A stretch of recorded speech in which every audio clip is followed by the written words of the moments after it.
Përshëndetje nga unë Klea Kica dhe mirë se erdhët në Vibe. Sot kam nderin të prezantoj një nga personazhet më të dashur dhe më pikant, të cilin e karakterizon dinamika, inteligjenca dhe patriotizmi. Me mua sot Lajert Vasili. Ku është? Ja. Okej, dakor. Unë jam domethënë. Përshëndetje dhe të falenderoj shumë. Inteligjenca? Inteligjenca, dinamika dhe patriotizmi. Okej, dakor. E gjen veten ti këto fjalë? Jo, faleminderit për fjalët e mira. Ato janë të vërtetuara. Nuk i them kot. Vërtet. E vërtet. Dakor, ti e di. Kam hulumtuar shumë për personazhin tënd. Edhe kam pak me siklet këtë intervistën se më duket shumë. Do të rri më larg. Jo. Okay. Jo. Atëherë është nder për emisionin tim që të kam sot këtu. Okej, dhe për mua, po. Ashtu siç e thash më parë, kam kënaqësinë dhe të falenderoj edhe një herë shumë që pranove të jesh pjesë e emisionit Vibe. Jo, patjetër, çdo ftesë është, shiko, shqiptari e ka në traditë, domethënë i paftuar nuk është mirë të shkosh.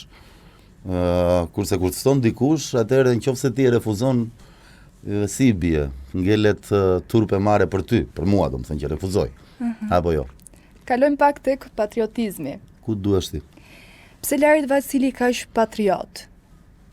Të shohim në çdo intervistë duke folur me kaq shumë dashuri për Shqipërinë. Kush ta ka ushqyer këtë dashuri kaq të madhe? I mat. Atë dashuria është nuk është detyrim, nuk është zgjedhje. Domethënë ti mund të ndahesh me të dashurën, po me atë nuk ndahesh dot. Sepse është çfarë është atzeu? Atzeu është aty, siç thot, më dhe quhet toka ku më ka rënur koka. Ku kam njohur më me atë ku më një dhe guri thatë. Kështu që nëse është si ajo pema, të cilës po t'i shkulesh rënjët, nëse e pret pemën, rënjët pas një farë kohe, sërish do e lulëzojnë, do e degëzojnë pemën, do e rijetësojnë. Kurse pa atë pastaj është, sidomos për ne njerëzit që kemi jetuar jashtë për një kohë të gjatë, si në rastin tim 20 vjet, është njësoj si ti jesh si në atë dhe, si në këtë dhe, ti jesh pa atë dhe. Dhe e vetmja gjë që të mba në bosht është atë dheu. Gjua që flet, është pikërisht nga ky atë dhe, se për shembull, kur të janë ninullat e gjyshes, që të ka rritur të nënës, pa ato, ku di unë, domethënë si... I mban mend ninullat ti? Po, i mbaj mend, ai sa munde, melodit mbaj mend, si fëmijë. Pastaj janë çfarë kam mësuar duke u rritur, po nuk është edhe njerë, po ta theksojnë, domethënë, të duash vendin ku ke lerë është detyrim. Është njësoj si ushtria që dikur ishte me detyrim, që është shumë keq që është hequr, ushtria me detyrim, sepse ajo i bëndet çunat burra. Sot nuk ka edhe në varësi të moshës që kanë akoma sjellje adoleshente.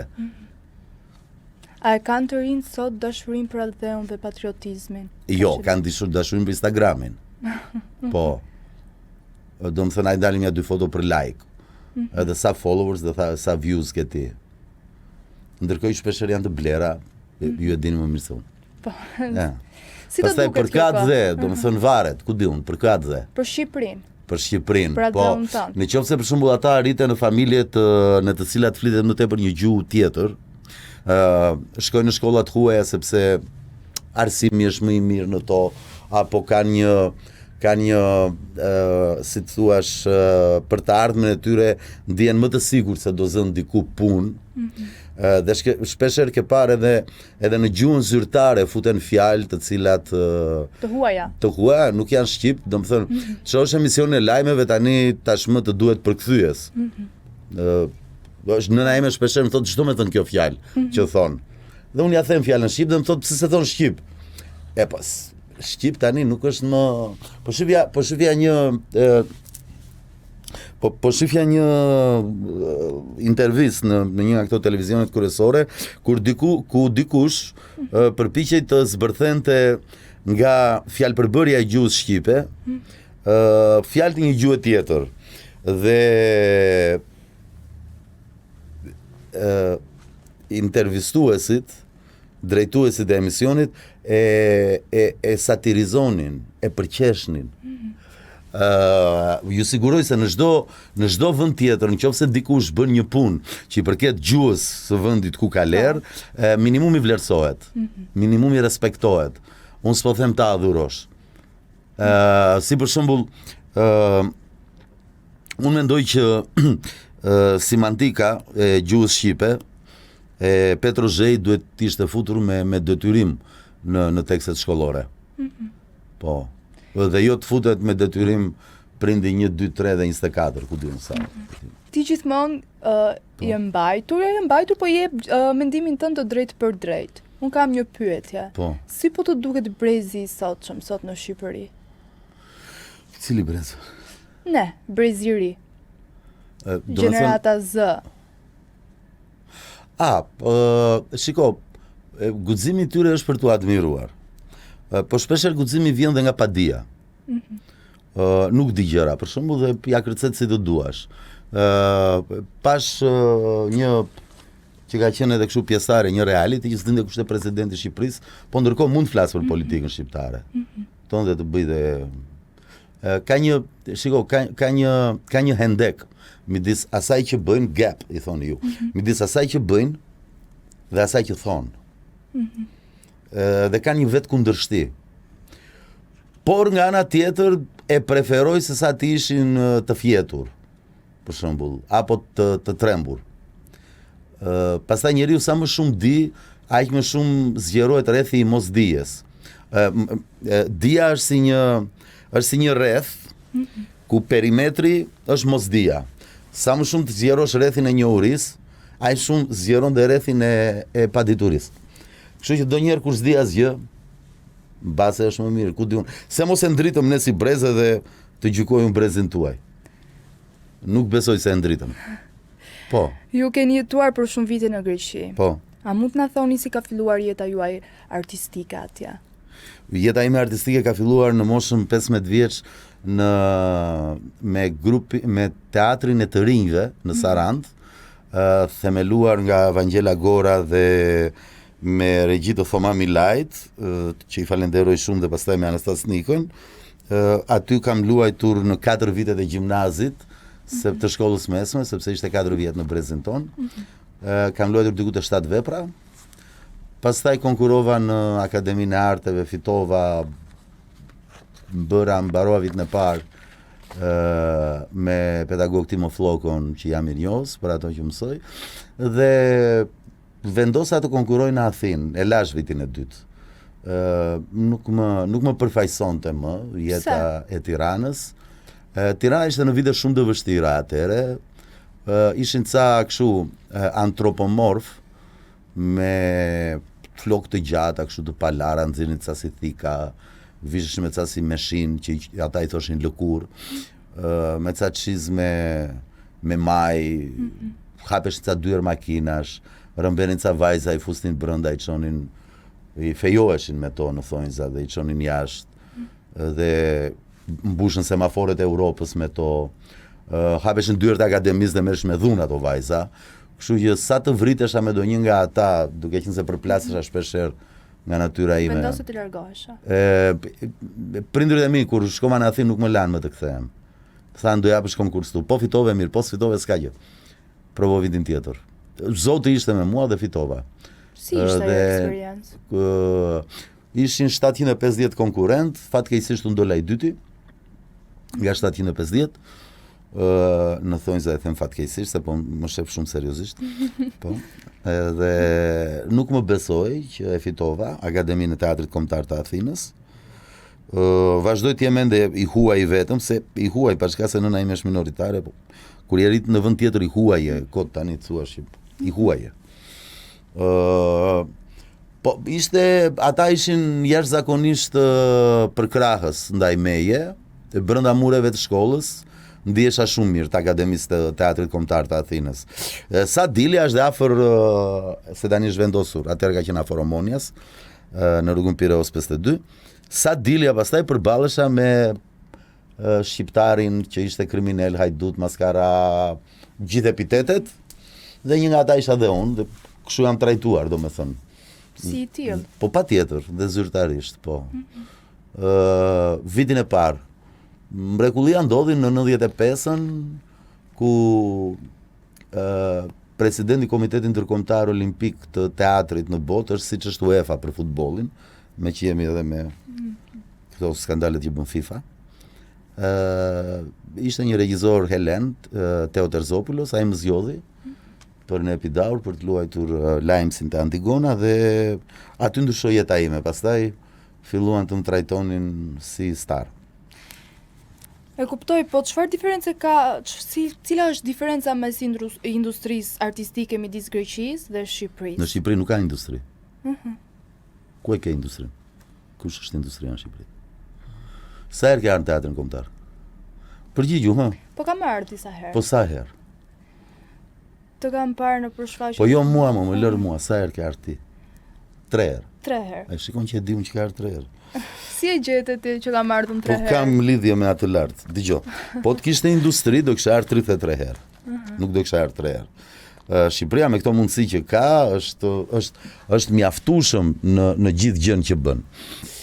Mund të bëj më mirë, po patjetër mund të bëj më mirë, sigurisht, gjithmonë, por të mos harrojmë që ne deri në vitet deri vonë kemi qenë një vend domethënë që s'kishte ujë të rrjedhshëm 24 orë, kështu njeriu për të ardhur në teatr edhe duhet larë, të bëj një dush, të vishet me rroba të mira, e kupton? Kështu që donjëherë edhe kushtet nuk i linin. Pra në Shqipëri nuk ka industri, të mos gënjehemi. Është i vetmi institucion i cili mund të pretendoj, domethënë të hyjë në festivale ndërkombëtare, është teatri kombëtar. Sepse sigurisht duhet kishte një buxhet minimumi 1 milion euro, minimumi duhet ta kishte 1 milion euro. Por në krahasim me teatrat e tjera ka një ansambël ku të gjithë aktorët mund të luajnë dhe rol të parë dhe një rol të dytë apo të tretë, dhe janë gjithmonë të gatshëm domethënë për të ndryshuar boshtin e tyre artistik për sa i përket personazheve. Dhe nëse flasim për industri, mund të flasim vetëm për teatrin kombëtar në Shqipëri. Kurse Athina, pastaj ç'të them, Athina ka 147 godina teatri, 3 çereku i tyre kanë 2 ose 3 skena. Në to vendosen 4 ose 5 premiera në vit. Kur kam ikur unë 2014 e kam lënë me 1424 ose 1425 premiera në vit. Jo shfaqje, premiera në vit, nëse më kupton. Me sa kam marrë vesh unë nëpërmjet redaksisë, ti je personazhi që kërkohesh më shumë në teatr. Një 3 shfaqje të shikojmë në teatr. Personazhi që kërkohet më shumë. Kjo tregon shumë për ty? Jo, nuk jam unë personazhi që kërkohet më shumë. Unë thjesht nuk e kam problem. Ke role? Nuk kam asnjë, domethënë nuk kam asnjë si ta quaj, mbi vlerësim të vetes, që të them unë kam ardhur me 20 vjet karrierë nga jashtë, me 7 shme ndërkombëtare dhe unë do luaj vetëm Hamletin dhe rolet kështu kryesore të dramaturgjisë botërore. Jo, fare. Unë me shumë kënaqësi luaj edhe një rol që ka 3 reshta, luaj edhe protagonistin. Ndoshta kjo bën që regjisorët domethënë kur vinë në teatrin kombëtar, përveç produksioneve private që bëjnë vetë pastaj. Shiko, aty ku rita unë, që është qyteti numër 1 i teatrit në botë, pastaj vjen Londra, në vend të re është Berlini. Të jesh aktor është njësoj si të jesh sportist. Tani ti imagjinon një sportist që nuk luan, futbollist që nuk luan. Atëre? Pra, domethënë ti çfarë, ti je aktor në shtëpi, ke luajtur një rol para 10 vjetësh edhe je kështu aktor. Po mirë je, dakor.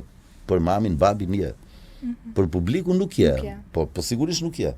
Po nuk dole në fush betej, atëre nuk je luftëtar. Si mund t'jesh luftëtar? Sa luftëtar je ti?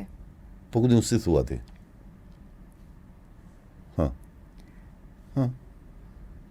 10 në 10?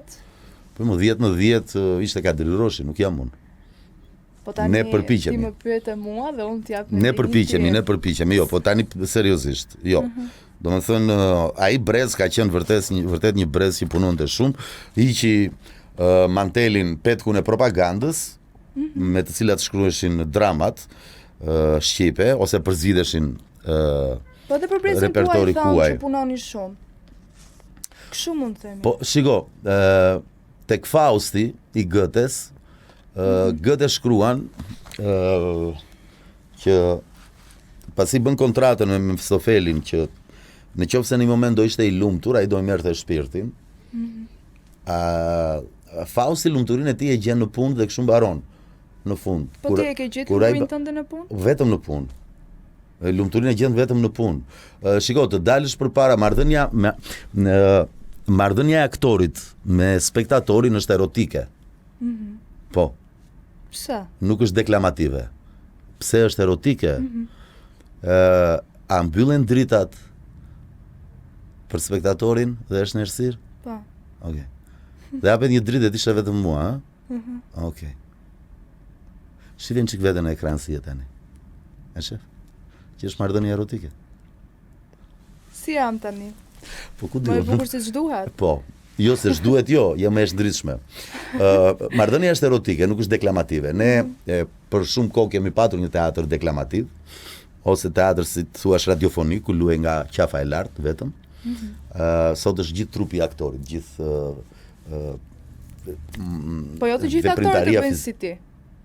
Po unë jam këtu shiko, të tjerët merri dhe pyeti, tani këtu jam unë, am ke mua përpara.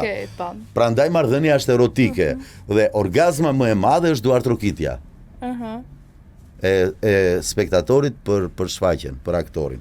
A janë xheloz aktorët e tjerë për ty sepse ti e luan rolin me të gjithë qenien tënde? Po ku ti duhet pyetësh aktorët e tjerë, jo mua. Po ti. Unë shok e miq i kam. Ke ndier xhelozi ndonjëherë ti nga aktorët e tjerë, kolegët? Nuk e shoh unë atë gjë, nuk e shoh atë gjë, nuk jam trajnuar të mos dritën.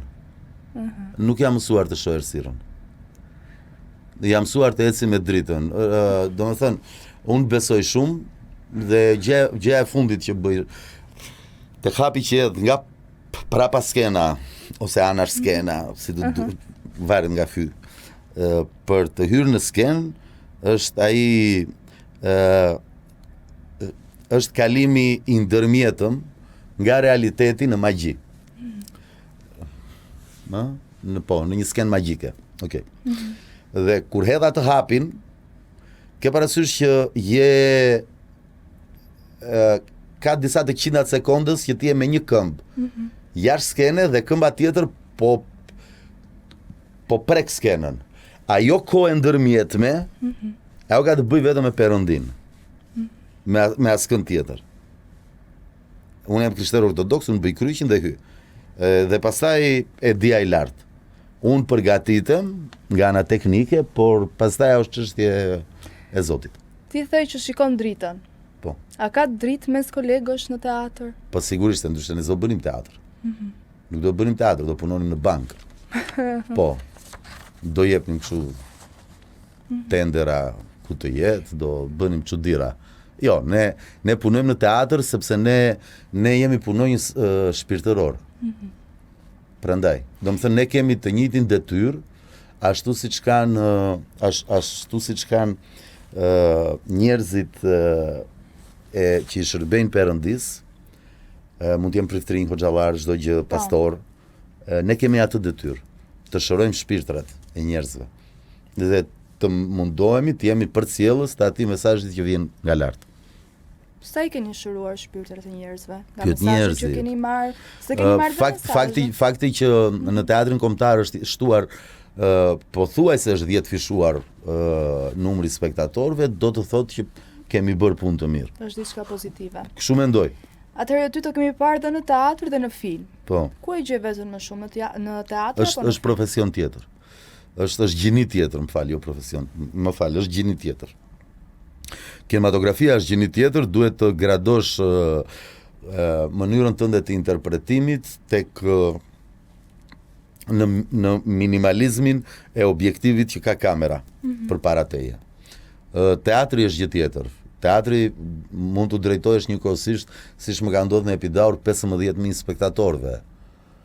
Kurse atë energji duhet ta përqendrosh, koncentrosh, e thoni ju. Duhet ta përqendrosh në thelb kur luan para kamerës. Ku e gje vetën më shumë ti? Në teatr apo në film? Unë vetëm më shumë e gjej në futboll, po kjo është një muhabet tjetër, po. Do kalojmë dhe pastaj tek pasionet. Cili është ai rol që të ka lënë më shumë bresa?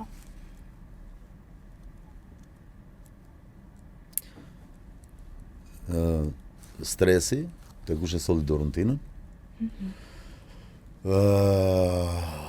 Sepse ishte një produksion gjithëpërfshirës, do të thënë isha vetë producent, vetë regjizor, vetë dramatizova pjesën dhe vetë luaja rolin kryesor, me kërkesë, me kush do me thënë të pa ndërmjetësueshëm të Bujar Lakos ndjes past. Që duhet luash ti që të vi unë shfaqje, ndryshe unë nuk vi, dhe e luajta me, do me thënë Stresi dhe Oresti. Oresti tek Elektra e Sofokliut. Unë dua të di se çfarë sakrifice ke bërë ti për gjithë këtë rrugtim tëndin. Shiko, të jesh artist është njësoj si të jesh misionar. Do njerë duhet jetosh dhe në asketizëm. Pra të jetosh me minimumin e mjaftueshëm. Shpesher në këtë rrugtim është shumë e vështirë të kesh të gjesh njeriun që do të si shtot dhe Biblia, do të jetë krah teje në të mirë dhe në të keqe. Dhe prandaj po të shihni po marrë shembull jashtë, nuk vazhdojnë shumë me të njëjtin bashkëshort, po e quaj më mirë, ose bashkëshorte, s'ka rëndësi gjinia. Sepse shpesher ti në përgatitjen tënde për rolin, kjo, unë heq robat e rolit dhe rolin ngellet në teatr dhe unë dal pastaj dhe jam laerti, kjo nuk ekziston. Kjo është gënjeshtër. Është gënjeshtër. Në qoftë se unë luaj Orestin, kjo s'do thotë që do vras nënën time e cila më ka vrar baban. Jo. Por unë e mbart atë gjë dhe gjatë ditës. Mundohem. E përjeton. E mbart. Përjetimi është gjë tjetër. E mbart, është në vetdijen time. Nuk jam njësoj, nuk jam njëti laert kur luaj në komedi, dhe njëti laert kur luaj në tragjedi. Nuk jam i njëti të nesërmen. Kështu që të kesh, pra, sakrifica që pyet e pak më parë, ose çfarë duhet të flijosh, shpeshherë ka të bëjë me jetën bashkëshortore, po ajo zakonisht janë të lumtur ata që kanë gjetur njeriun që në të mirë dhe në të keq dhe në të gjitha format është me ty, do të jetë me ty. Do me thënë kjo është sakrifica jote më e madhe që nuk ke krijuar apo nuk ke ndërtuar një marrëdhënie ose nuk jeni. Jo, marrëdhënie unë kam ndërtuar. Po, do me thënë shumë. Partner, jeta. Po diku në mes të rrugës s'ke ç'bën. A ka pasur ndonjëherë momente që ti nuk ke qenë mirë, nuk je ndjer mirë? Edhe prap ke qenë në teatr për të performuar. Po, me 41, po patjetër. Po, kam qenë me 41, kam luajtur. Edhe këto janë pjesë e sakrificës. Shiko, nuk e di, është betej, unë ta thash edhe pak më parë, thash, po nuk zbrite në fush betej, si mund të quash luftëtar. Më fal, tani mendoj që je në luftë. Dhe njëri nga krau këtej thotë unë jam me temperaturë, nuk do luftoj sot. Si, po mirë, do vritesh. Do të vrasë kundërshtari. Nuk merret do të leje. Domethënë shiko, në çdo profesion tjetër dhe në ushtri mund të jesh sëmur dhe të mos shkosh për stërvitje. Edhe në futboll. Në teatr domethënë nuk zëvendësohesh dot. Vetëm qofse ke vdekur larg qoftë. Atëherë mund të ndërpritet. Shfaqja domethënë mbaj mend para 2 vitesh kur i mat ndroi jetë, unë luaja në një komedi. Tani si do bënim? Të ndërpritje shfaqja? Jo, nuk ndërpritje shfaqja. Si e menaxhove? Nuk e di. Se di, nuk ta tregoj, s'ta them dot. Kot bëj kështu si. Jo, nuk e di. Se di. Por një gjë ta jap me siguri, me dorë në zjarr. Ka pasur shpesh herë që kam pas dhimbje të mballe për shembull. Ose stomaku, ose je goditur diku, ose nuk je mirë. Në çastin kur ty hyn në sken, çdo gjë shërohet. Po, dhe të fillon dhimbja pasi mbaron shfaqja. që do të thot është një preokupim më i madh se sa dhimbja fizike, që e tejkalon anën trupore dhe shkon tek ajo shpirtërore. Tani, unë dua të di për pasionet e tua, përveç aktrimit. Se normalisht është diçka që nuk bëhet nëse se ke pasion, apo jo? Po. Çfarë pasionesh të tjera ke? Futbollin. Futbollin, futbollist doja të bëhesh, unë kështu gabimisht më futur në te. Po mua më pan duke loz futboll, që mua vërtet është. Po, mami laj hyri te Santa Sinin Sarand. Pa njërin që bërtistet e obori shkollës që luante futboll dhe tha të dua. Futbollin. Udhëtimet me makinë, ku ja pun makinës sigurisht. Sa më gjatë aq më mirë, më pëlqen shumë. Udhëtimet e largta? Po. Noti, sepse jam rrit në Sarand, kështu që normalisht jam rrit Buzdetit. Nëse jo aktor, çfarë do ishe sot, futbollist? Tani s'do isha më, po do isha trajner të paktën. Jam 52. Kështu që nuk dukesh fare. Po nuk dukem se nuk më shef ti. Të kanë thënë të tjerë që nuk dukesh se jaq? Po kaq jam. Kështu që nuk do isha dot futbollist. Cili është sekreti jot që dukesh më i ri për sa mosha që je? Zakonisht aktorët duken më të rinj. Sepse duke qenë se bëjnë atë që u do shpirti. Është zgjedhje shumë e vështirë. Zakonisht pjesa tjetër. Jo pjesa tjetër, por zakonisht njerëzit duke pat detyrime të ndryshme, familjare, zgjedhin një profesion që nuk e duan. Pra zakonisht bëjnë një punë të cilën nuk e duan. Në të vërtet. Është punë. Ne bëjmë diçka që e dashurojmë. Nuk e duam thjesht dhe ndoshta kjo na bën të dukemi kështu disi më të rinj. Më the e dashurojmë, nuk e duam thjesht. Sipas perceptimit. Po sepse ti thua për shembull dua buk. Ku dallon dashuria? Ja ta them pra, ja e mora vesh pyet. Të dua me dashuroj. Ti thua dua buk, nuk thua dashuroj buk. Apo jo? Po nëse i them një personi të dua. Sepse është nevoja fizike është gjë tjetër. Apo nevoja trupore. Është tjetër gjë. Dashuria është uria për me dasht. Ajo është dashuri. Ndryshe, pra duhet të kesh në gegniston jam unët. Ku aty ke dhe unin. Duke qenë se ti në çastin që e dashuron diçka është një gjë që të shkëput nga realiteti yt. Dhe ti nuk haron nevojat apo detyrimet e përditshmërisë. Për shembull, ne jemi në prova në teatr dhe ta zëm, martohet një njeri i fisit, nuk ikën dot, je në prova. Dhe nuk është se e vuajmë këtë gjë, sepse ne e kujtojmë kur dalim nga teatri atë gjë. Tani do thuash me këtë që thua lesh do të flasë asnjëri i fisit. Jo, nuk është kështu. Ju nuk e vuani, po familja Fisi do ta vuajnë. Çfarë do vuajnë? Nëse ti nuk je prezent mbase. Po pse unë them atyre të jem prezent në çdo shfaqje dhe çdo shfaqje të vinë të më shohim. Sepse për mua, çdo premier është si dasëm. Po. Çdo shfaqje është si të kesh një fëmijë. Po ti mund të kesh disa premiera për një vit. Disa premiera për një vit nuk mund të kesh. Mund të kesh maksimumi 2. Kurse jeta njerëzore vetëm një ka. Shfaqje mund të kesh, jo premiera. Në martesë. Urdhro, jeta njerëzore ka një martesë. Po. Ku jeton? Ku jeton? Në Shqipëri. Nuk, domethënë shumë rrallë njoh që kanë një martesë. Ato që njoh unë një martesë kanë pas. Për cilin brez flet? Për prindrit e mi, për shembull. Po mirë, te prindrit po.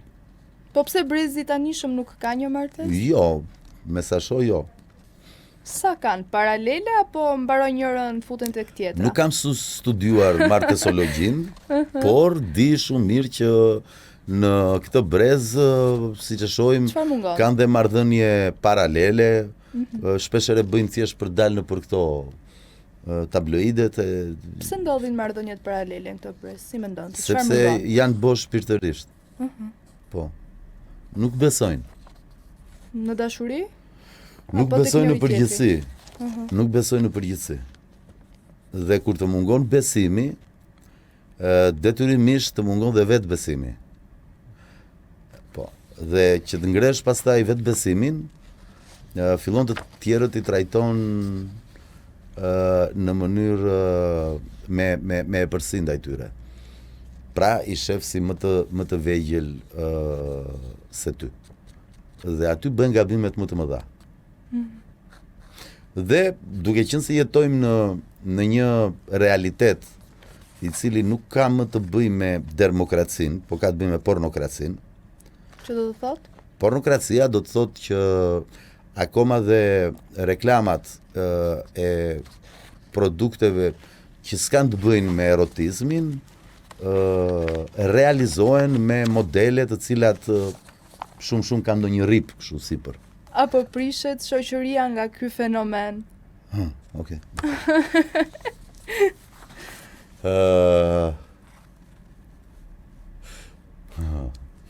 Do doja shumë të prishej. Po kam përshtypjen që janë aseksualizëm total. Pra, më shumë kalojnë në vetë shërbim se sa pranojnë të kenë një marrëdhënie. Edhe vetë shërbimi ka të bëj me kur ti je tek përballë një ekrani. Ekrani mund të jetë i televizionit, ekrani mund të jetë pse ke edhe plot emisione, domethënë që janë gjysmë zhveshur, edhe trumbentojnë edhe marrëdhënie të 3 fishta, të 5 fishta, shumë si ka. Po ti ke qenë pjesë një të tillë? E kujt? Një televizioni. Që? Përputhen, si për shembull. Çfarë është përputhen? Opinionist. Çfarë është përputhen? Le të shihim. Çfarë është? Ndërtimi marrëdhënieve shumë dimensionale. Marrëdhënie shumë dimensionale. Po. Jam akoma aty? Jo. E shef pra? Po mirë, mund të na tregosh pak më shumë për eksperiencën tënde në përputhen? Ka një varg Leonard Cohen tek kur thotë I tried to change the system from within. Dhe pastaj vazhdon dhe thot first we'll take Manhattan, then we'll take Berlin. Pse? Sepse është vërtetuar tashmë që hebrejtë e Amerikës e Shtetet e Bashkuara e dinin shumë mirë se çdo ndodhte në Gjermani. Pogromi, nata e kristalt, djegja në dhomat e gazit, shfarosja, përndjekja që u bë hebrejve. Hebrejtë e Amerikës të e dinin. Prandaj, si hebre, Leonard Cohen thot që kur thot from this birthmark in my skin, ti e merë vetit e tua, i merë me qumshtin e nënës. Ajo është birthmark in your skin. Dhe gjatë jetës përpiqesh të gjesh qendrën tënde ku je. Nga qendra ti mund të largohesh, mendoj si rezet e diellit. Apo si dielli Aleksandrit, që e ka tani, është ky shteti që u formua tani, Maqedonia e Veriut. Ku janë shqiptar, po shënsi ka dhe ato janë simbole pagane, po pellazge, po kjo është i bisedë tjetër. Ti mund të largohesh si rezet, mjafton që të rikthehesh prapë në qendër. Është si udhëtimi i Odiseut. Nuk është se i mori 10 vjet të kthehej në Itak se nuk dinte rrugën. Odiseu është një simbolik e gjitha. Dhe në një mënyrë ti përpiqesh të ndryshosh sistemin nga brenda. Kur e shef që sistemi jo s'ka ndërmend të ndryshoj, pa çka se ty të ka ftuar për ta ndryshuar, që eja se duam ta ndryshojmë, atëre vetmja, do më të ngelet, e vetmja rrugdalje është të ikësh ti të mos bëhesh më pis. Mendon se u bëre pis? Jo, sot jam larg. Nga eksperienca jote në përputhen, mendoj se ai format të bëri sa do pak pis? A më the që parë sa luftëtaria? Luftëtari në betejë përgjaket, plagoset, përbaltet, po mjafton që shpirtin ta ketë në rregull. Pra përputhen ishte betejë jote e radhës. Unë nuk i kam me radhë gjërat. Unë i kam si... Një ndër betejat. Pse është kjo suksesi i radhës, roli i radhës, betejë e radhës, dashuria... Jo, nuk janë me radhë gjërat. Si janë? Po, unë jam brezi që kam dhënë radhat e qumshtit, por nuk është më kështu. Se ato ishin radhë për mbijetesë. Kurse këto radhë tani janë për të ngritur çmimin. Çfarë do të thuash me këtë? Atë që ti imagjinon. Rritja e çmimit të qumshtit? Varet nga del qumshti. Po. Pse gjithnjë më shumë vajzat po duan këtë rrugë? Se di. Përtojnë? Të punojnë? Pastaj është profesioni më i vjetër në botë. Po për ato që e kanë profesion. Po janë bërë shumë, është janë bërë shumë ky. Janë bërë shumë ato që mbajnë mikrofon. Po të qëndronin atë profesion, do i respektoja shumë. Në shoqërinë shqiptare, ajo që ndodh është, vajzat kanë pretendime kaq të mëdha, se ngatrojnë veten me Jennifer Lopez, po harrojnë që Jennifer Lopez nxjerr vetë parat e veta, edhe Madonna, edhe Shakira. Dhe çunat atëre marrin rrugët e botës duke u marrë me drogë. Që t'i blendojnë çantë, mos them produktet se është reklam, çantë X që bën 6.000 euro, makinë X që bën 30.000 euro. A nuk mendon ti se të çunave u pëlqen ky fakt se vajzat i shikojnë vetëm për lekt, për makinat?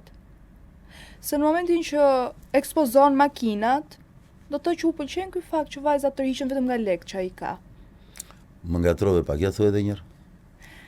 Çunave mendoj unë, që u pëlqen ky fakti që vajzat... Që të shoqërohen me eskorta.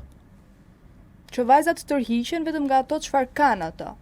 Leku, makina, varset, florin. Po, është... orat e shtrenjta. Është një fjalë në antikitet që quhet hybris. Kur ti mëkaton aq rënd sa përçmon dhe perëndit. Ajo quhet hybris.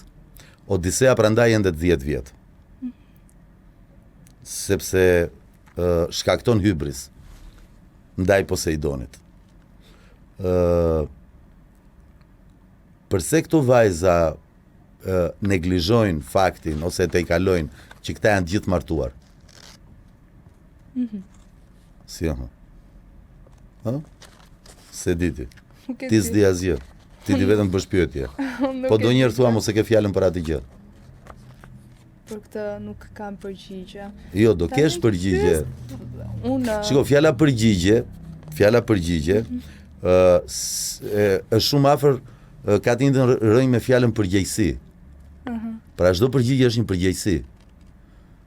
Kurse pyetjet s'kan asnjë përgjegjësi. Prandaj s'kan përgjigje. Pikërisht. Unë di të bëj vetëm pyetje. Prandaj bëj vetëm pyetje dhe mos dil në përfundim. Sepse do kesh një përgjegjësi. Më lër mua. Jam mësuar të mbaj përgjegjësit. Ti ke qenë dhe pjesë e një formati si Big Brother. Çfarë të kujton ajo eksperiencë? Asgjë. Cili ka qenë momenti më i bukur, më i vështirë? Kur dhe erdhi nëna ime. Atë e kemi parë. Më i bukur dhe më i vështirë. Si është marrëdhënia jote me nënën? Më ka bërë kokën si tjetë marrëdhënia ime me nënën. Do me thënë si mund të jetë ndryshe. E pse i quan momentin më të vështirë dhe më të bukur njëkohësisht ardhja e nënës në Big Brother? Po sepse nuk do doja kur ta shikja aty. Dhe njëkohësisht mora një gëzim, një haret jashtëzakonshme kur e pash nga surprizë, domethënë që më bën. Dhe për këtë gjë domethënë jam shumë i falënderoj jashtëzakonisht që ma bën atë surprizë me nënën. Çfarë do surprizoj më shumë kur dole nga Big Brother? Që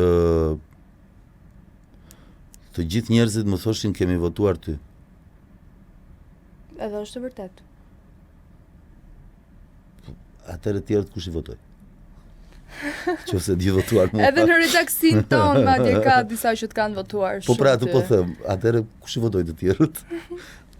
Se të thash, më thoshin të gjithë kemi votuar ty. Ti thua është e vërtet. Pa kjo është pyetje retorike? Apo ke një përgjigje? Për kë? Për këtë që se kush ka votuar të tjerët.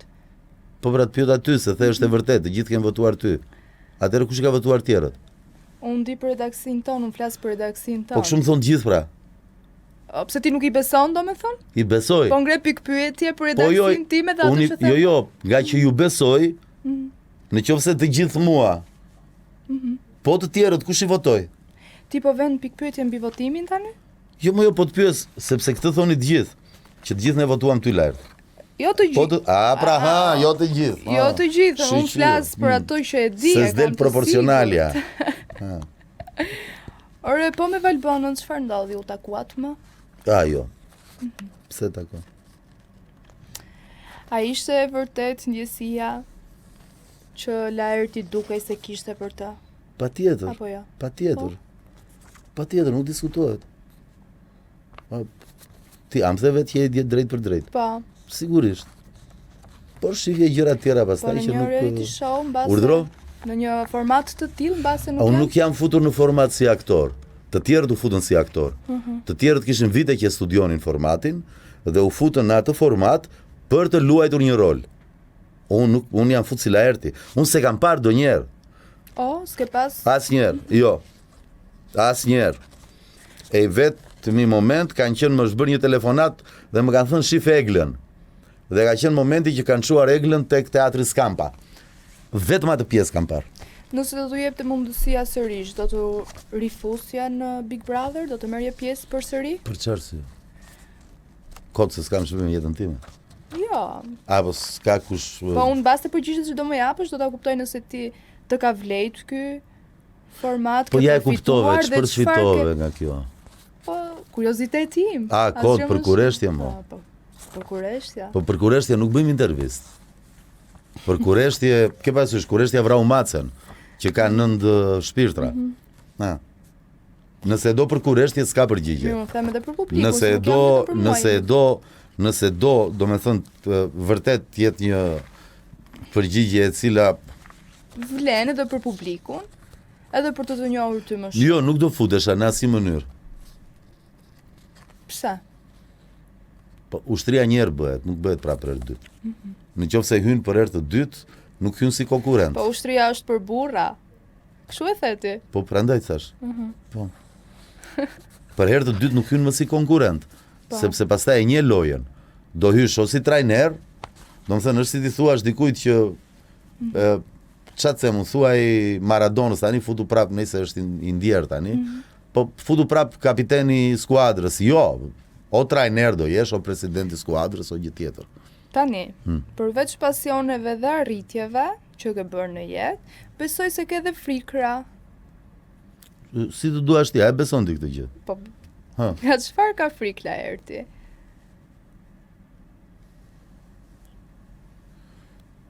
Nga pabesia, dy fytyrësia. Kur shumë ti, ne të dy jemi duke folur këtu, pastaj ti del këtej, hyn prap nga dera dhe thua, maskara, ku e keti respektin për mua, të vit turp. E unë them, pse po e bën tani Klea këtë gjë? Po e bën se e shohin kamerat. Këtë ke frikë, kësaj friksohesh. Më neverit, nuk është se e kam frikë. Do më thënë Tani dua të kaloj pak tek një rrëfim, tek një deklaratë që ke bërë ti. Është pak delikate, nuk e di se sa do pranosh të flasësh ose jo. Kemi dëgjuar një histori e cila ju ka bërë të deklaroni ose keni deklaruar një temë pak delikate. Keni folur për përdhunimin. S'kam folur për përdhunim. Fjalën përdhunim s'e ke dëgjuar. Kjo është fjalë që the ti. Ngacmim. Është tjetër që. Mund na rrëfeni pak më shumë rreth kësaj? Jo, kam rrëfyer mjaftueshëm. Nuk s'ka që duhet juve më. Çfarë ishte për të rrëfyer është rrëfyer. Pastaj çfarë profesioni ke? Gazetare. Pra jo psikologe. As psikanaliste. Kjo është për publikun, meqense ju keni... Publiku e ka dëgjuar një herë, s'ka nevojë të dëgjoj nga 20 herë të njëjtat gjëra. Okej, në rregull. Videot i ka në YouTube, gjitha mund t'i shoh. Po edhe shfaqjen në teatr e japin disa herë. Sepse shfaqjet e teatrit nuk janë në YouTube. Dhe janë live. Okej, në rregull, do të kalojmë tek Chill Zone. Po. Është një rubrikë e cila ka pyetje pak më pikante. Po. A krijuat vërtet ndjenja gjatë qëndrimit në Big Brother? Ti e the edhe më pak. Po, patjetër, po ta thash, po. Keni thënë se jeni dashuruar me një eskort. Po. Kur e thatë këtë, a kishit si qëllim që të bëhet virale? Unë s'kam qëllim asnjëherë të bëj asgjë virale. Ishte diçka e vërtetë. Unë fjalën virale mësova pasi dola nga një reality show, po. Se di është domethënë virale. Madje domethënë që të kuptosh, celulari im ka qenë mbyllur në një sirtar. Instagrami im shumë nuk kanë qenë aktiv. E kam thënë këtë gjë, nuk më interesonte. Fare. Domethënë ti ke dashuruar një eskort. Po, patjetër. Që zot na flasësh të për këtë, se ke folur. Po kam fol një herë. Ç'a të them? Në rregull. Për këtë s'ke fal. Po. Kur ke qenë i dashuruar për herë të fundit? Dhe pse kjo dashuri nuk është zhvilluar, nëse nuk është zhvilluar? Nëse është zhvilluar, je i dashuruar apo jo? Po, për herë të fundit. Po, për herë të fundit ajo ka qenë, po. Për herë të fundit ka qenë ajo. Para sta. Dhe ishte me përplasje shumë të mëdha, sepse jam detyruar disa herë të përballem me njerëz të errët që shpesh herë domethënë mund të e ndjen veten që je i ftuar diku, po nuk je i ftuar, je i marr peng. Dhe varet si do reagosh. Po, ajo ka qenë era e fundit. Ajo ka qenë era e fundit dhe është, domethënë, është diçka që mbaroi në mënyrë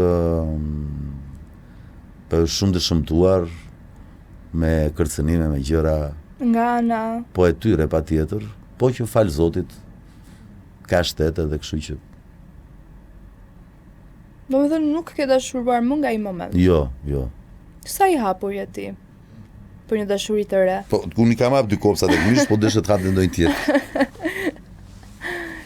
Shiko, nuk është diçka të cilën ti zgjohesh në mëngjes edhe sot ke oreks të pish macchiato edhe nesër ke oreks për espresso. Nuk është espresso. Domethënë dashuria lind. Vjen kur vjen. Vjen kur vjen, nuk ka. Sa person ti në dashuri dhe a mendon se ekziston dashuria me shikim të parë? Ekziston trullosja me shikim të parë. Trullosja. Po, dashuri me shikim të parë nuk mund të quhet. Se dashuria kërkon përbërës të tjerë. Si për shembull? Po, besnikërinë, përkushtimin. Me shikim të parë mund të ketë tërheqje fizike. Por nëse janë 2 shpirtra që në jetë tjetër mund të kenë qenë një dhe tani janë të ndarë në 2 dhe kërkojnë njëri tjetrin për të plotësuar, kjo është gjë tjetër, por kjo është punë e Zotit së imja, që ta di. Tani, ti ke qenë në podcastin e Rene Refo. Po. Mos gaboj. Ajo ju ka akuzuar, po, ka aluduar, sikur ju e keni ngacmuar. Unë, kur? Pas podcastit, mi keni shkruar, e keni ngacmuar, sa e vërtet është kjo? Pyesni atë, jo mua, unë s'digje për këto. Ajo e ka dhënë këtë deklaratë. Atëherë, ti ke nditur pak kështu si larg. Pse ç'tu? Ti nuk ke asgjë për të thënë rreth kësaj deklarate dhe akuze, le ta quajmë, që të ka bërë ty? Jo. Asgjë. Fare. Po të paktën për ta përshëndet? Këtë përshëndes. Person, Renen. Renen? Po me përshëndet gjithë ditën. Patjetër, po. S'kam ndonjë kështu me Renenun. Gjëja tjetër që është përfolur, ka qenë puthja konkurrente në përputhen. A ishte diçka që të lindi natyrshëm, apo ishte pjesë e skenarit? Po si që lindi prezantuesës që i kapte dhe i fërkonte gjokset e bëra me silikon. Do me thënë nuk ishte pjesë e skenarit. Por prezantuese nuk e hoqen, më duket, pjesë e skenarit ishte?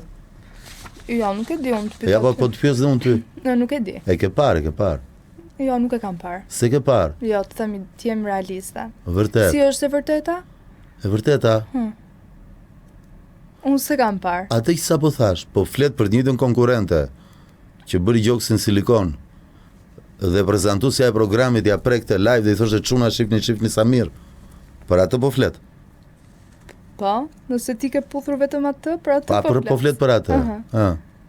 Çdo. Si lindi kjo puthja? Ishte reale, të erdhi natyrshëm? Cila puthja? Puthja që bëre ti. S'ka pas puthje atë. Ku e ke parë puthjen? Ku e ke parë? Ma trego videon që ka qenë puthje. Në program. E ke parë ti apo ta kanë thënë? Edhe e kanë thënë. Edhe e kanë thënë. Shife njërë mirë. Po mund na thuash se si është e vërtetë të paktën? Nuk ka pasur asnjë puthje. Unë jam kurioze të di, po ndonjë tërheqje fizike me konkurrentët e përputhen? Jo, po unë s'kisha aty për të pa tërheqje fizike. Po mirë, mëse të pëlqen, njëra që të ka pëlqyer pak më shumë? Ja. Apo asnjëra? S'isha për tërheqje fizike aty, isha për të dhënë mendimin tim për diçka. Nëse ja vlente apo jo. Po me sa pash, ishte e kotë. Çfarë është për ju dashuria dhe pse keni zgjedhur që të jeni single?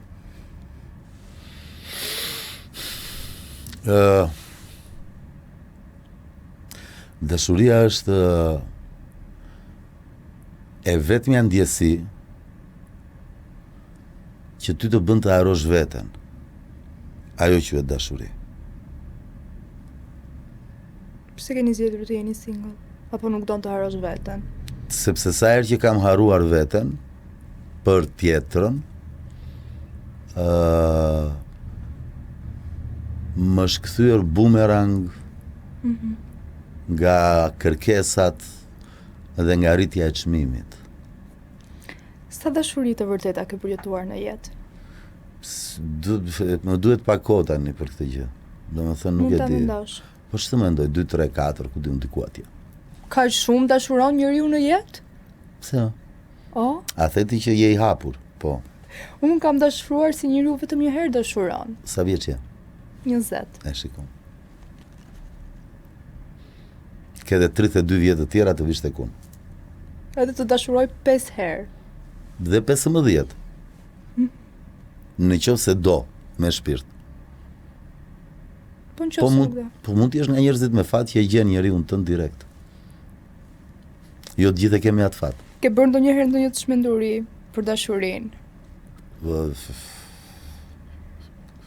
Përveç se ke humbur kokën, është se ke lënë veten, ke harruar veten. Deri ku do të them? Më thuaj një të çmenduri. Çfarë ke bërë për dashurinë? Nuk do ta lejonte podcasti që bën, kështu që po të them diçka që mund të jetë më normale. Po ç'të bëj tani?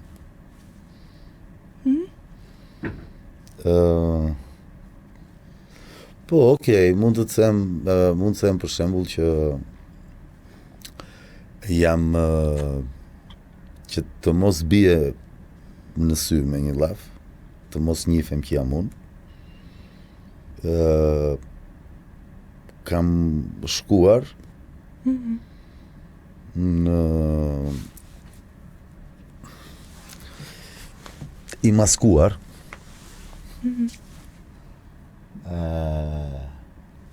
si femër. Po, se po të më shifni që isha unë, mund të kisha dhe kërcënime kështu. Kjo pas ka qenë një dashuri e ndaluar. Të gjitha dashurit e ndaluara janë. Kryesisht. Kur certifikohen, është ajo që kanë të sqaruar njerëz, domethënë celebrim. Edhe ke shkuar si femër? Ke maskuar si femër? Po, duke kërkuar në shtëpi, domethënë si një shoqe e saj. Problemi më i madh ishte që u futa brenda në shtëpi. Se mund të thoshin ja po vjen të kërkon filan shoqe. Dhe u futa në shtëpi. Pate pasoja? Jo, nuk u kuptuan, ç'pasoja të kisha. Po ti aktor? Sa besim kanë femrat tek ti kur futen në një marrëdhënie? Pyeti.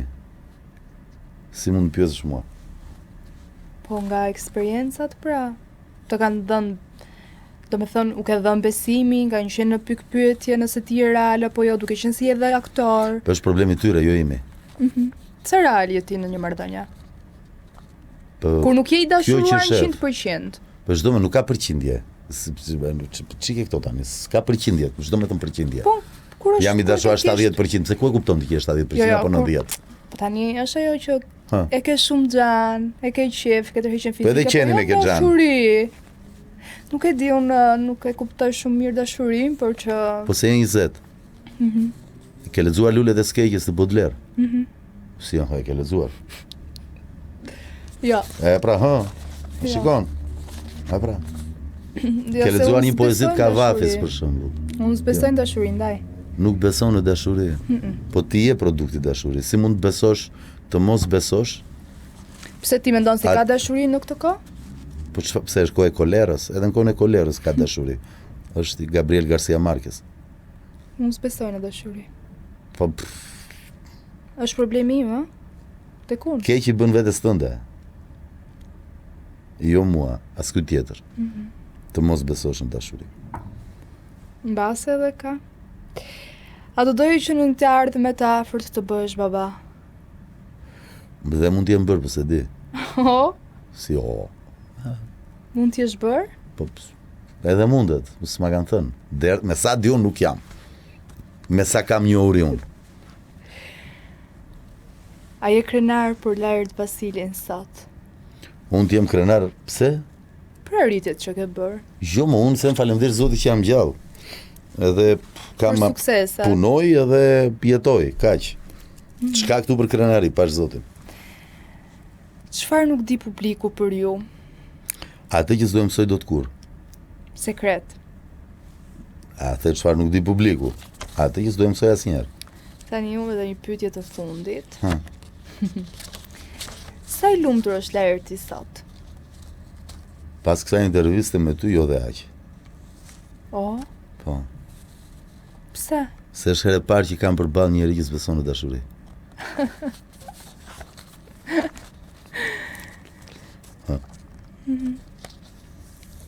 Ti ndej në gati 60 minuta dhe prap nuk më bëre që të besoj në dashuri. Nuk është faji im. Fa i kujt është? I mos besimit që ti ke.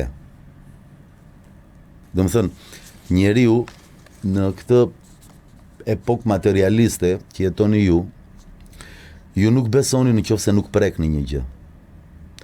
Besimi ka të bëj me atë që ti nuk sheh dhe nuk prek. Besimi ka të bëj me atë që ti ndjen, edhe pse nuk e sheh me sy. Mua më kanë thënë që dashuria zgjat vetëm 3 vite, pas 3 vitesh. Po vazhdove të shoqërohesh me ata që të flasin kështu, nuk e di ku do përfundosh. Domethënë, po nejse ti e di. Po ti pak më parë më thej që ka martesa paralele në kohë të sotme? Marrëdhënie thash, jo martesa, pa martesa paralele s'mund të ketë. Më fal, marrëdhënie. Se E edhe si në mund të besoj në dashurinë? Shiko, në qoftë se nuk hidhesh në det, nuk e mëson notin. Po ndonjë në breg dhe të mendosh sa thellë është kur do vi dallga aty, po era fryn këtej. Hidhu në det dhe e mëson notin.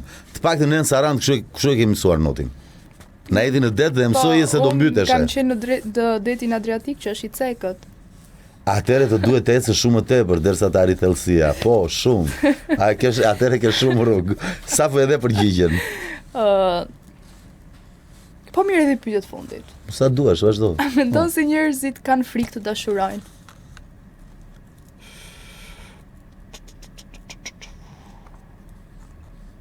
Jo, njeriu është qenie që ka ardhur nga dashuria.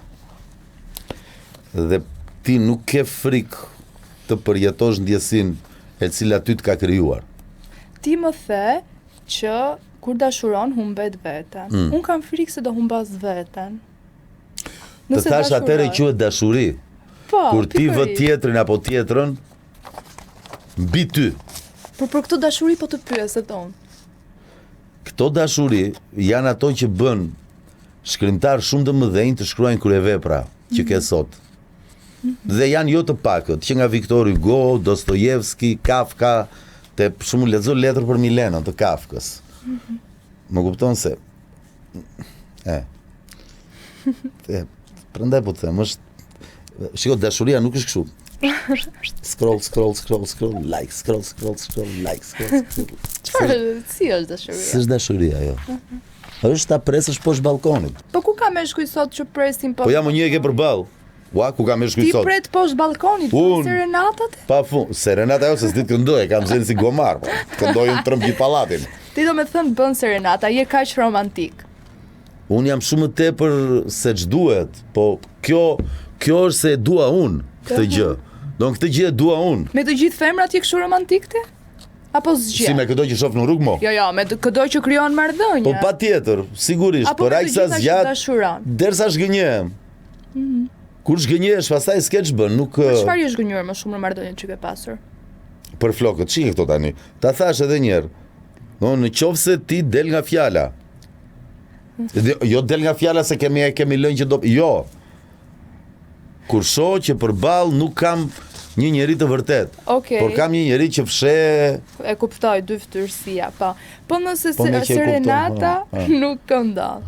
Poezia reciton, u reciton? Unë nuk recitoj. Sepse të recitosh është përsërisësh diçka që është cituar pak më përpara. Ajo do të recitim.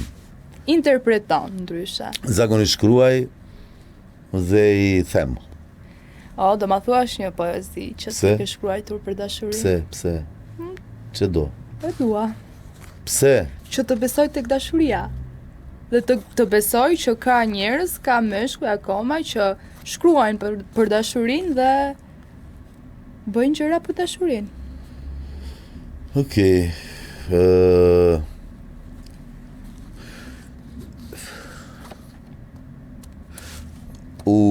Kalova ishte një kështu rastësi nga ato që janë universale.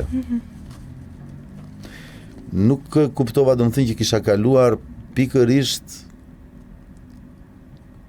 nga një kafe ku takoheshim. Dhe është ndjesia që vjen nga pabesia, kur ti i thua dhe shpreson të ketë dëgjuar që të pash ty dje.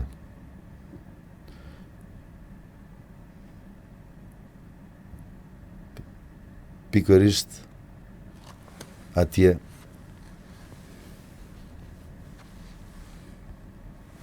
që ishte vendi jon ku takoheshim vetëm ne. Dhe ishe rrethuar nga njerëz çakenj.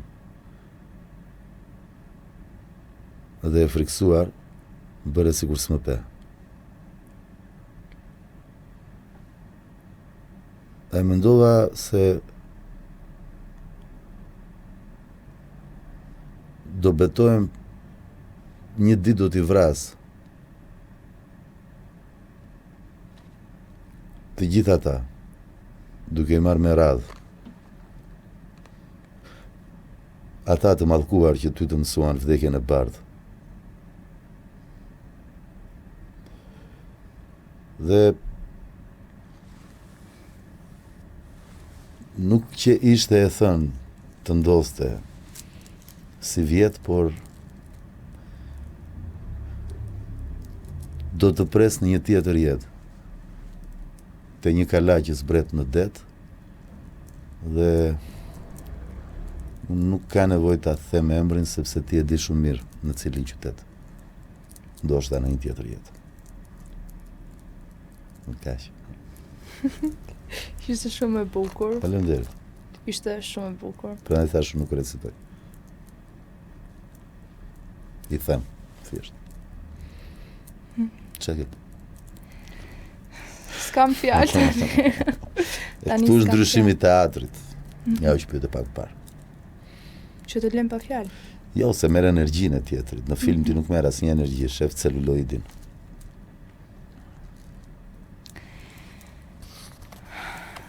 Do doja që kjo biseda intervista, se s'është intervista, është më shumë bashkëbisedim të zjaste sa më shumë, po për shkak të kohës më duhet ta mbyll këtu.